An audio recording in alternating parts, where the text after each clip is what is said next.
बेलियो पाकिस्तानी पंजाब विच पंजाबी नूं लैके चंगियां खबरां तो बहुत घट सुनने नूं मिलदियां ने, लेकिन मंदियां खबरां ढेर मिलदियां हन।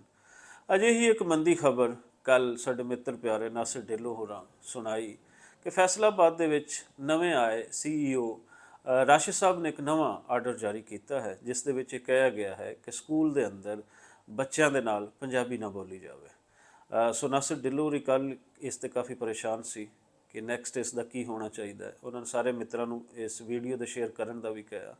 तो मैं इत्थे नासिर ढिल्लों होरां नूं पंजाबी की इस तरीके की ही एक केस की थोड़ी तारीख दसदा जाना हाँ। 2016 ਦੇ ਵਿੱਚ beacon house school system Sahiwal ਨੇ ਇੱਕ ਨੋਟੀਫਿਕੇਸ਼ਨ ਜਾਰੀ ਕੀਤਾ ਸੀ, ਜਿਸ ਦੇ ਵਿੱਚ ਪੰਜਾਬੀ ਨੂੰ ਫਾਊਲ ਲੈਂਗੁਏਜ ਕਿਹਾ ਸੀ ਔਰ ਅਸੀਂ ਉਸ ਦੇ ਅਗੇਂਸਟ ਚੁੱਪ ਨਹੀਂ ਰਹੇ ਸੀ। ਅਸੀਂ ਦੋ ਸਾਈਡਸ ਤੋਂ ਉਸ ਵੇਲੇ ਆਏ। ਇੱਕ ਤਾਂ ਪੂਰੇ ਪੰਜਾਬ ਦੇ ਵਿੱਚ ਅਸੀਂ ਪ੍ਰੋਟੈਸਟ ਦੀ ਕਾਲ ਦਿੱਤੀ ਕਿ ਜਿੱਥੇ ਜਿੱਥੇ ਬੀਕਨ ਹਾਊਸ ਸਕੂਲ ਸਿਸਟਮ ਹਨ ਉਹਨਾਂ ਦੇ ਸਾਹਮਣੇ ਇਤਜਾਜ ਕੀਤਾ ਜਾਵੇ। ਦੂਸਰਾ ਅਸੀਂ ਲਾਹੌਰ ਦੇ ਵਿੱਚ ਬੈਠੇ ਹੋਏ ਪੰਜਾਬੀ ਪ੍ਰਚਾਰ ਦੇ ਸਾਡੇ ਮਿੱਤਰ और बाकी नाल नाल दूसरियां पंजाबी ऑर्गेनाइजेशन के लोगों को ये मैं बेनती की कि तुसी बीकन हाउस हैडकुआर्टर के सामने आओ। सो असी जी डेट मिथी सी वो 20 अक्तूबर की मिथी सी। 20 अक्तूबर की असी डेट मिथ के ते असी प्रोटेस्ट की कॉल दे दी और पोस्टां शेयर कर दी। उस वेले तो मीडिया ने साडा भरपूर साथ दिता।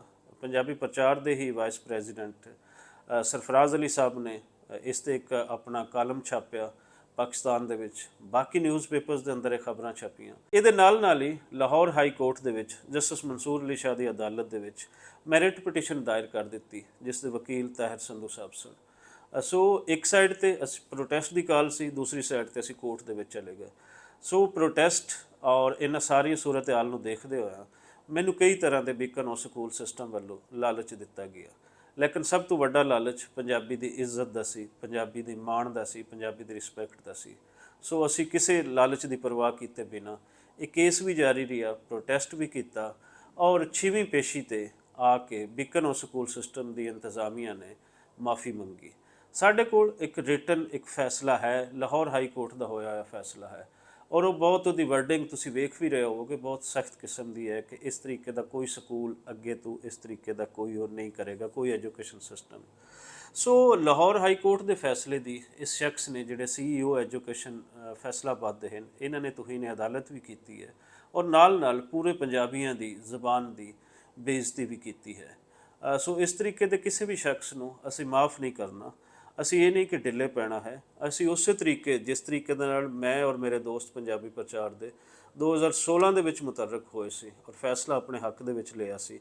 बीकन हाउस जे वड्डे तालीमी इदारे तो असी माफ़ी मंगवाई सी लाहौर हाई कोर्ट दे विच।